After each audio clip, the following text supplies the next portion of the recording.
Hello, welcome to the Lowdown, brought to you by Unibet. I'm Dev Sahni, and joining me today is a super middleweight who is planning a super 2024. Zach Parker, how are you, my friend? Yeah, I'm good, thanks. How are you? I'm How you good, been? my friend. I'm good. Yeah, all good, mate. All good. Excited for 2024. It looks like, just looks like it's going to be a massive year, and hopefully a Yeah, massive year for you.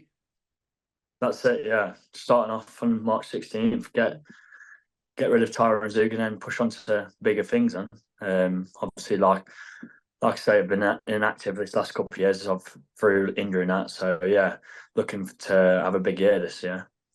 Well, tell me about this fight though, because this Tyron Zeuge, I mean, on paper, he's one of your hardest tests. I mean, you probably say John Ryder and then Zeuge, probably. Yeah, that's it. He's former world champ. He's only lost once to Rocky Fielding, and yeah, he's going to be coming to get the win. So yeah, it's gonna be a tough fight. Like I say, he's a former WBA world champ. So yeah, he's going to come to fight, and he's probably his last saloon. I know he ain't been on the big stage this last year or so, but yeah, he's coming. He's going to come and try and take me out, and I've got to do the same thing. Yeah, he was pretty highly touted at one point, and yeah, I think he beat Paul Smith. It was only Rocky Fielding. That was a bit of an upset when he did lose to Rocky Fielding. Rocky wasn't meant to go over there and do what he did. A tough test. That's it. Yeah, it was a good world champion at the time. He had three defenses of his world title, and I think if he didn't lose to Rocky Fielding, he'd probably gone over and boxed Canelo. So yeah, he's been up there with the top guys, and yeah, I can't overlook him in a minute, especially where I'm at in my career. I want to be looking on to bigger things, world titles, and these massive fights, obviously in Saudi and that. So yeah, that's what I say. I can't overlook him and get him out of the way, and then we can look on to bigger things after.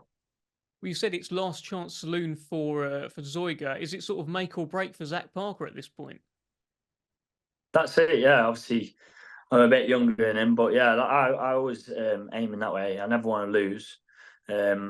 Obviously, I've only lost to John Ryder. That was for injury, though. So yeah, I'm looking to push on for world titles. And if I can't get rid of Tyron Zeuge, then I'll never get her. Well, I understand you're doing something with the ticket sales as well. I'm sure you'll do a bundle load of tickets, but tell me a little bit about that. Yeah. Yeah, obviously, not long just before Christmas, my mate got hit by a car and like a hit and run, and he obviously died in that. But yeah, obviously ticket sales, I get a commission off ticket sales. I'm going to be giving all the commission to his little lad. He's only just turned 4, and obviously, yeah, try and do my best for all my mates, especially they always do the best for me as well. So yeah, just trying. The more tickets sell, the better for him because we can make a lot of money for him. Putting like a little trust fund into his, obviously old enough to have it, and yeah, it's a sad thing, but we've got to stick by each other in these hard times. Yeah, I wasn't aware that's what happened. That's terrible. Is it like I don't know? Has it impacted you in terms of like your training and stuff? Have you got another reason? I know it's like a cliche, but like, do you take that into the ring with you? Yeah, obviously, just you never know when your last day is going to be. You know what I mean? You got to live life to the fullest. Obviously, he was younger than me. He was only like 26, and it can just get taken away from you from in the flash in a flash it can. So yeah, you just got to live life as best as you can. Just take it day by day. But yeah, with training, it just makes me train harder.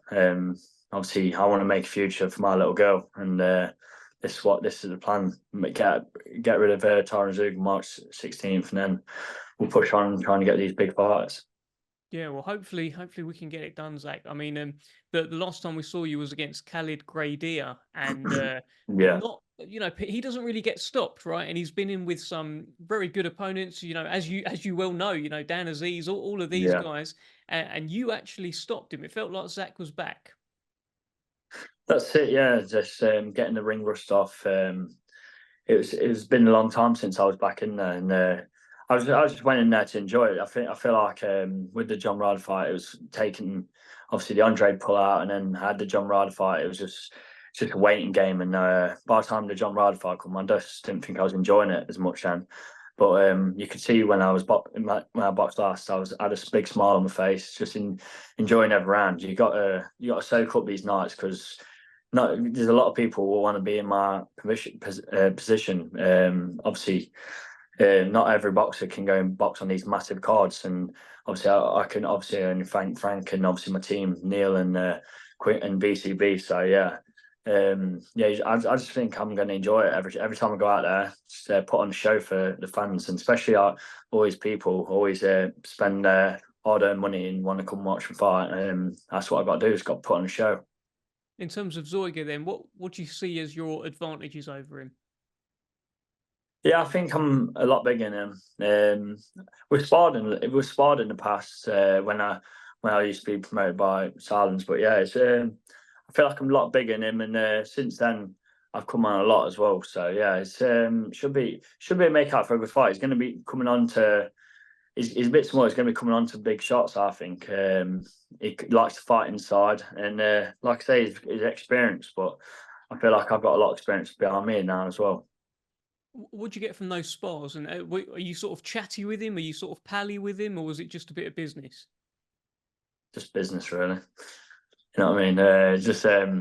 He had me over Germany sparring. Sparred the first day, and then I don't think he wanted to spar again, so I just had a holiday over. He didn't. Meant to do 3 8 rounds. He didn't want Don't no want more to smoke. I don't think. No, I don't think so.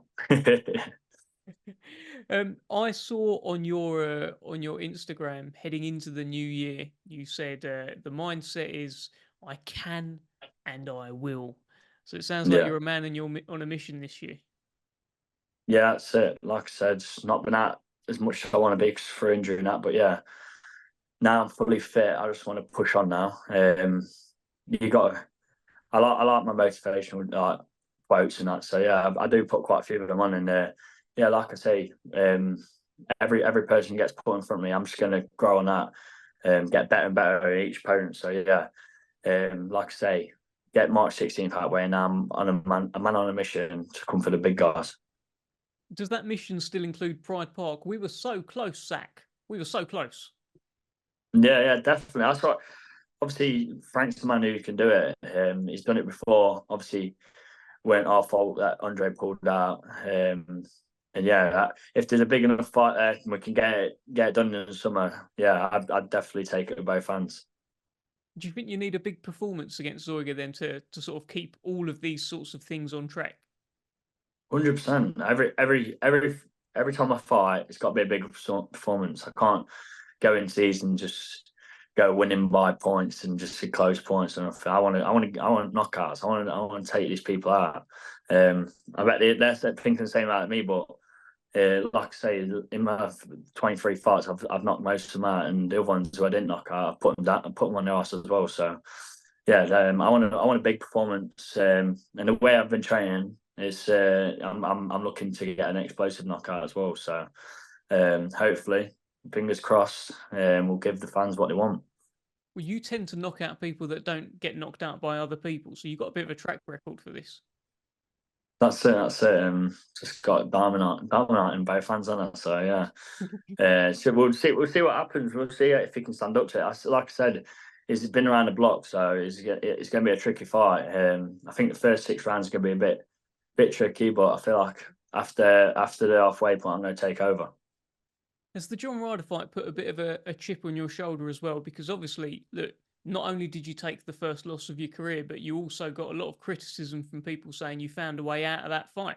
And, unfairly, despite you being injured, this is what happens to boxers. Social media can be a horrible place at times. Has that put an extra sort of chip on your shoulder?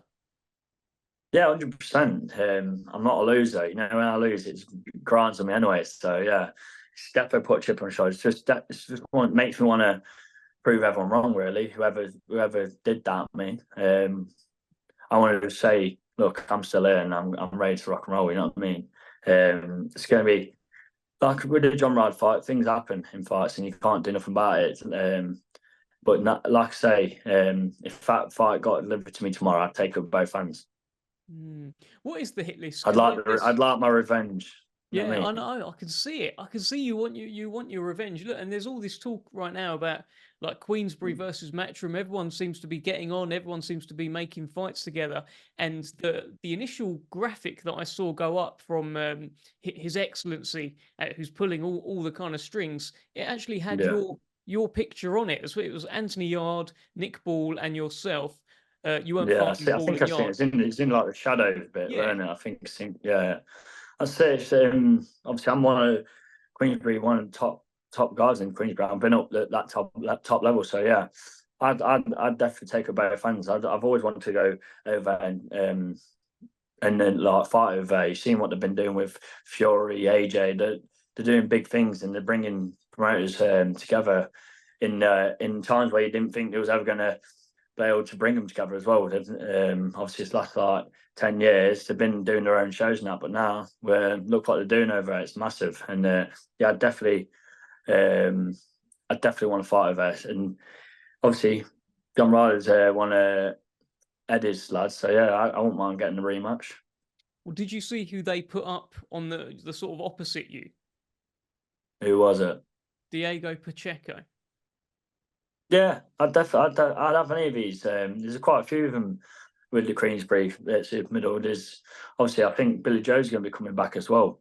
One of these British lads has been amazing, but yeah, I think he's highly ranked that Pacheco. So yeah, Mm.